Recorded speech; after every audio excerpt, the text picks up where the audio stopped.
Asia cup 2022 के final में श्रीलंका ने पाकिस्तान को बआसानी 23 रन से शिकस्त दे दी। एक तरफ तो सोशल मीडिया पर सारिफीन की जानिब से कौमी टीम पर तनकीद की जा रही है, साथ ही साथ सारिफीन शिकस्त की वजूहात पर भी रोशनी डाल रहे हैं।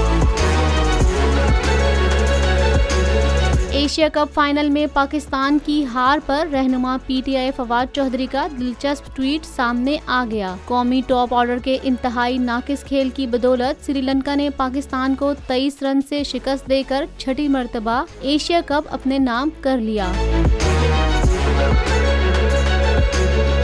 मैच के बाद फवाद चौधरी ने अपने ट्विटर पैगाम में लिखा कि टीम का कसूर नहीं, हुकूमत ही गो के रहनुमा पीटीआई ने जुमला मुकम्मल नहीं लिखा, लेकिन तासुर ये है कि फवाद चौधरी की मुराद थी कि टीम का कसूर नहीं, हुकूमत ही ऐसी है तो टीम कैसे जीत सकती है।